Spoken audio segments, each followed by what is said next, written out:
J.P. Morgan analysts warn the gas prices could average, check this out, $6 a gallon by the summer. And as we all know, the summer is just a couple weeks away. I've already seen it eclipse $5 here in New York. So you know that, 6 is just around the corner. Stocks plunged Wednesday after retailers like Target and Walmart reported steep declines in first quarter earnings, and the retailers blamed rising transportation costs and other inflationary pressures for the disappointing numbers. The price of a gallon of diesel fuel used by truckers who ship consumer goods across the country stood at $5.58 a gallon nationally, according to AAA. That's up from $3.17 just a year ago. California has also seen gas eclipse $6, $6.06 a gallon on average Thursday. That's the highest in the U.S., and Hawaii's not far behind at $5.36. Great stuff.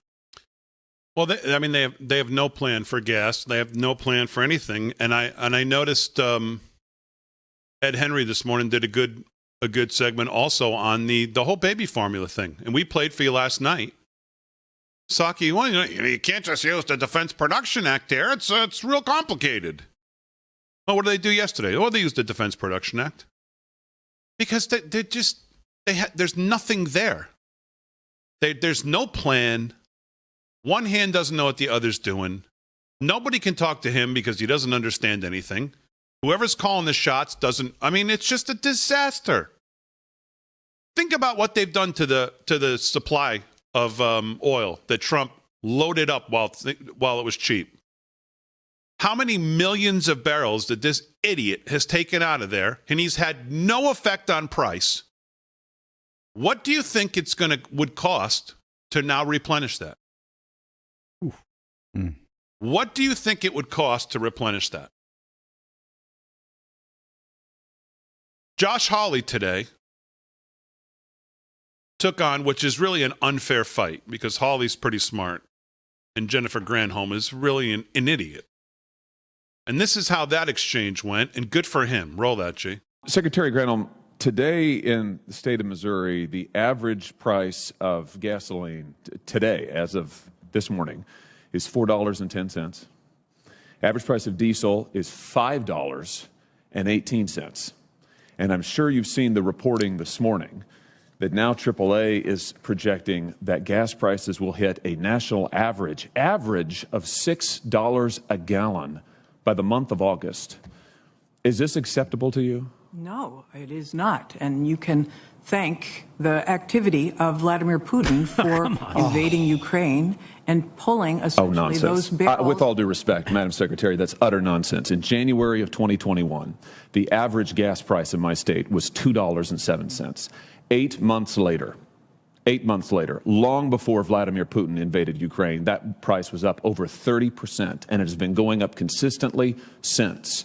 What are you doing to reverse this administration's policies that are drawing down our own supply of energy in this country, that are throttling oil and gas production in the United States of America? What are you doing about it? With respect, sir, it is not administration policies that have affected supply and demand. How can you say that when the price of gas was up over 30% from January to... you answer my questions, and it's my time, Madam Secretary, so why don't you answer my question?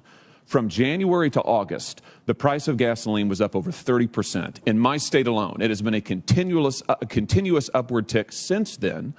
And here's what your president did when he first came to office. He immediately re-entered the Paris Climate Accord. He canceled the Keystone Pipeline. He halted leasing programs in Anwar. He issued a 60-day halt on all new oil and gas leases and drilling permits on federal lands and waters. That's nationwide. That accounts, by the way, for 25% of U.S. oil production. He directed federal agencies to eliminate all supports for fossil fuels. He imposed new regulations on oil and gas and methane emissions. Those were all just in the first few days. Are you telling me that's had no effect on our energy supply? 94% of the oil and gas executives that were surveyed by the Dallas Fed said that administration policies had nothing to do with the increase in the price of oil. I'm not interested in opinions of these people. I'm interested in the facts. Are you telling me that these policies had no effect? Is that your testimony that these policies had no effect?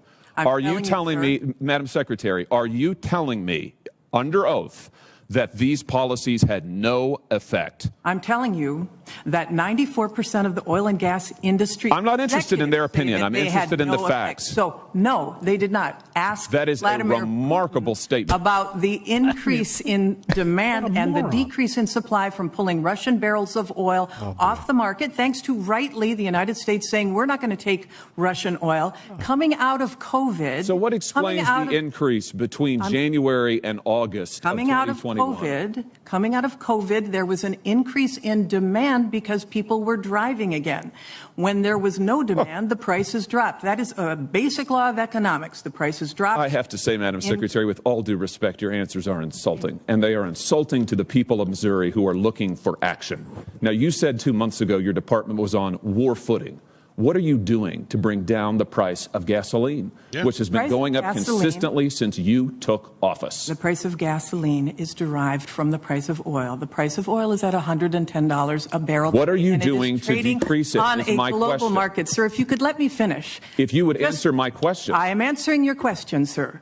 Oil is traded on a global market. We are paying extremely high prices today, just as they are in Japan. What are you doing to get it down? Just as they are in Germany. Just as they are in South Africa. What are you doing to get it down? We are calling for an increase in supply. We are releasing 1 million barrels a day from the Strategic Petroleum Reserve to try to balance out Who are you getting supply calling for an and demand. increase in it is supply the largest tool that we have to be able Who are to you do that. calling Our for an allies increase in are supply also. from? Excuse me. Secretary, please. Senator Hawley, your time's expired.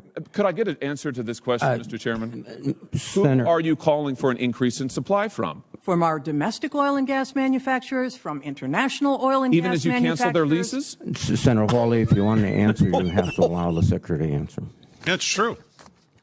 I've said we have called repeatedly for increases in supply from domestic oil and gas manufacturers, from international oil and gas manufacturers. We want to increase supply, and that is why the president. I mean, it's the same. It's the same thing with the baby formula.